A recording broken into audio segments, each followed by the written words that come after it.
Breaking news చూస్తున్నాం. America అధ్యక్షుడు Donald ట్రంప్కు పిచ్చి పరాకాష్ఠకు చేరింది. ఏం చేస్తున్నాడో ఎందుకు చేస్తున్నాడో అతనికి అర్థం కాక, ప్రపంచానికి అర్థం కాక గందరగోళ పరిస్థితి నెలకొంది. ఇప్పుడు ఈ పిచ్చి పరాకాష్ఠకు చేరింది అనడానికి ఒక మంచి ఎగ్జాంపుల్ మనం చూస్తున్నాం. రాజకీయ ప్రత్యర్థుల మీద ట్రంప్ ఎప్పుడు ఫోకస్ పెట్టే ఉంచుతారో అది మనకు తెలిసిన విషయమే. అయితే అమెరికా మాజీ అధ్యక్షుడు బరాక్ ఒబామాకు సంబంధించి ట్రంప్ సోషల్ మీడియాలో ఒక పోస్ట్ చేశారు. ఇప్పుడు ఆ పోస్ట్ సంచలనంగా మారింది. ఒబామాను FBI ఏజెంట్లు ఓవెల్ ఆఫీస్లో అరెస్ట్ చేస్తున్నట్లుగా ఆ వీడియో ఉంది. ట్రంప్ అక్కడే కూర్చొని నవ్వుతూ కనిపిస్తున్నారు ఆ వీడియోలో. అది AI జనరేటెడ్ వీడియో అనేది అర్థమవుతుంది.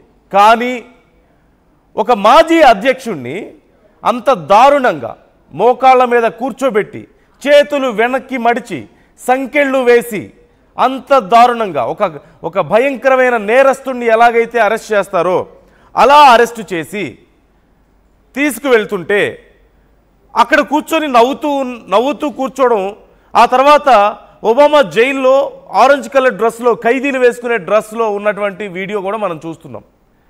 ఇంత పైశాచికత్వం, ఇంత శాడిజం, మ్యాడ్మ్యాన్ థియరీ అని చెప్పి ఈ మధ్య బాగా పాపులర్ అవుతుంది ట్రంప్ గురించి. అంటే ట్రంప్ మనస్తత్వం ఎలా ఉంది అంటే ఒక పిచ్చోడి మాదిరిగా ఉంది అంటూ ఈ మధ్య చాలా పాపులర్ అవుతుంది. దానికి తగ్గట్లుగానే ఇప్పుడు ఒక మంచి నిదర్శనం మనకు కనిపిస్తుంది. అందులోనూ ఆయనే సొంతగా తన సోషల్ మీడియాలో పోస్ట్ చేయడం అంటే ఎంత దారుణమైనటువంటి మనస్తత్వం మనం చూడొచ్చు. ట్రంప్కి పిచ్చా లేకపోతే ఇంకేదైనా కుట్రపూరితంగా వ్యవహరిస్తున్నారా? ఈ కారణం ఏదైనా సరే ఇది మాత్రం ఖచ్చితంగా పరాకాష్ఠకు చేరిన పిచ్చిగానే చూడాలి. ఏదైనా మానసిక సమస్యతో ఇబ్బంది పడుతున్నారా అనే డౌట్స్ కూడా రాకపోవు ఇలాంటివి చూస్తే. సహజంగా ఒక అమెరికా అధ్యక్షుడు ఒక మాజీ అమెరికా అధ్యక్షుడిని ఇలా కించపరుస్తూ, ఆయన గౌరవానికి భంగం కలిగిస్తూ ఇలాంటి పిచ్చి పిచ్చి వీడియోలు సోషల్ మీడియాలో పోస్ట్ చేయడం ఏంటి? ప్రపంచ దేశాలకు పెద్దన్న అని చెప్పుకునే దేశం, ప్రపంచ దేశాలను వణికించే దేశంగా చెప్పుకుంటారు.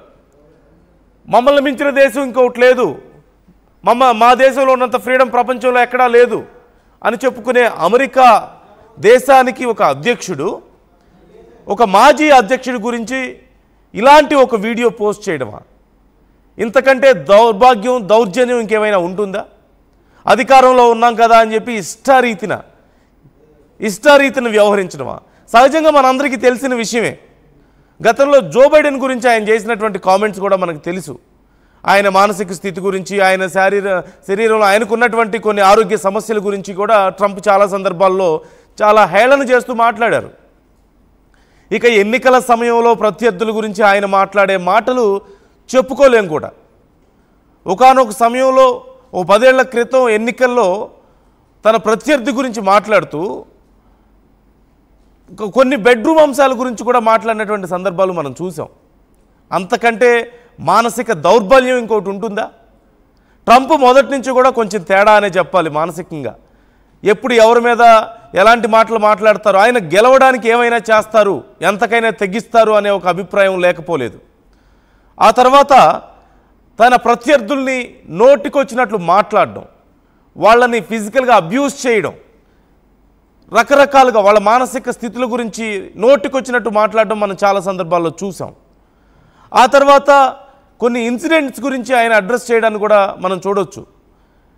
బయట ప్రపంచాల నుంచి వస్తున్నటువంటి పౌరుల గురించి ఆయన మాట్లాడినటువంటి మాటలు కానీ, లేదంటే చిన్న చిన్న దేశాలు, బలహీనమైనటువంటి దేశాల గురించి ఆయన వ్యవహరించే తీరు కానీ, ఎప్పుడు ఏం మాట్లాడతాడో, ఎప్పుడు ఎవరిని తిడతాడో, ఎవరిని పొగుడతాడో, లేదంటే ఎప్పుడు ఎవరి మీద యుద్ధం చేస్తాడో, ఎప్పుడు ఎవరు ఫ్రెండ్ అవుతారో కూడా తెలియదు. ప్రపంచం మొత్తానికి తెలుసు పాకిస్తాన్ అనేది ఒక ఉగ్రవాద దేశం, వాళ్లే ఉగ్రవాదులను పెంచి పోషిస్తున్నారు అని. ఒక రకంగా చెప్పాలంటే అమెరికాలో కూడా ఎన్నో దాడులు చేశారు పాకిస్తాన్లో ట్రైన్ అయినటువంటి ఉగ్రవాదులే.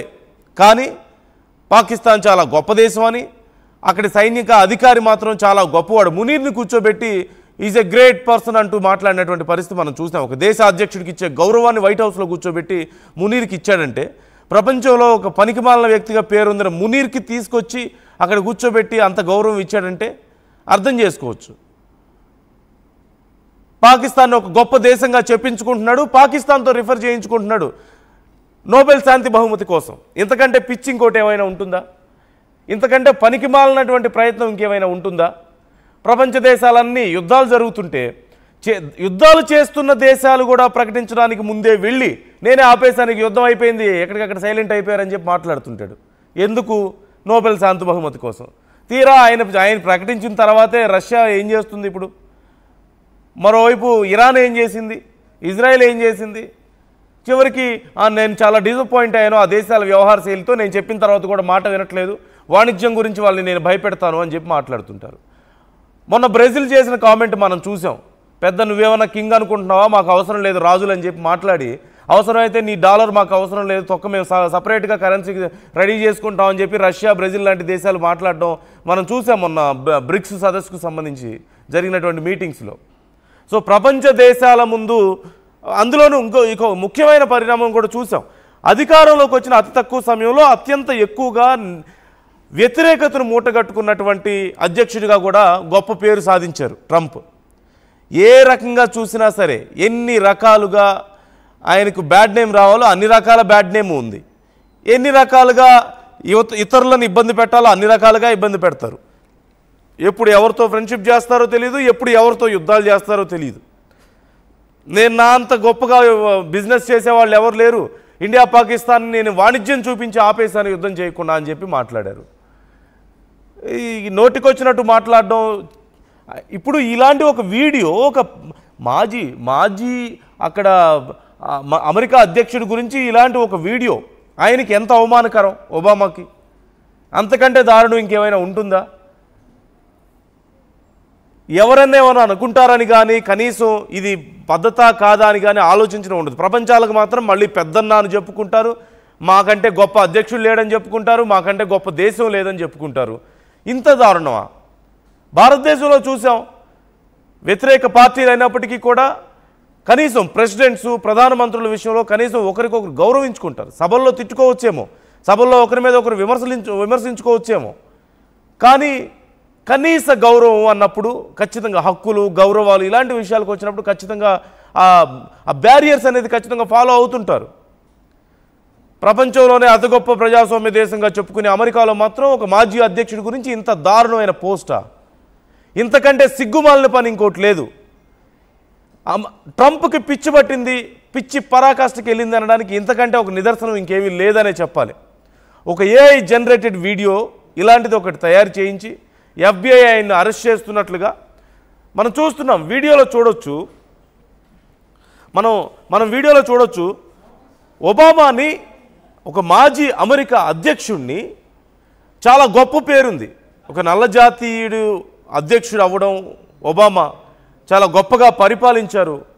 వీలైనంత వరకు కూడా కాంట్రవర్సీస్ జోలికి వెళ్లకుండా వీలైనంత వరకు చర్చల ద్వారానే చాలా విషయాలను ఆయన సార్ట్అవుట్ చేసుకున్నారు. ట్రంప్ లాగా ఎక్కడా కూడా సైన్యం వెళ్ళి ఏదైనా ఒక ఆపరేషన్ చేస్తే నేనే చేశాను, నేనే వెళ్ళి తుపాకీ పట్టుకొని కాల్ చేసి వచ్చాను అని ఎప్పుడు చెప్పుకోలే ఒబామా. ఇలాంటి విషయాల్లో కంపేర్ చేస్తూ చాలా పోస్టులు కూడా వచ్చాయి. ఒబామా మాట్లాడుతూ అమెరికా సైన్యం ఒక ఆపరేషన్ చేసింది, ఆ ఆపరేషన్ ఇలా సక్సెస్ఫుల్ అయింది అంటే, ట్రంప్ మాత్రం ఏదైనా ఒక ఆపరేషన్ ఆయన అధికారంలో ఉన్నప్పుడు చేస్తే నేను చేసేసాను, వాళ్ళని కాల్ చేశాను అని చెప్పేసి మాట్లాడిన సందర్భాలు ఉన్నాయి. ఏనేదో గన్ పట్టుకొని వెళ్ళి కాల్ చేసినట్లు. ఇది ట్రంప్ మనస్తత్వం, ఇది ట్రంప్ వైఖరి. ట్రంప్ మానసికంగా రోజు రోజుకి దిగజారిపోతున్నారు అనడానికి ఇది ఒక నిదర్శనం. మనం చూస్తున్నాం ఆ వీడియోలో ఒబామా చైర్లో కూర్చొని ఉన్నారు, ట్రంప్ ఇటు కూర్చొని ఉన్నారు. ఇట్స్ ఏఐ జనరేటెడ్ వీడియో, అది క్లియర్గా అర్థమవుతుంది. కూర్చొని ఉంటే ఒక్కసారిగా FBI అధికారులు వచ్చి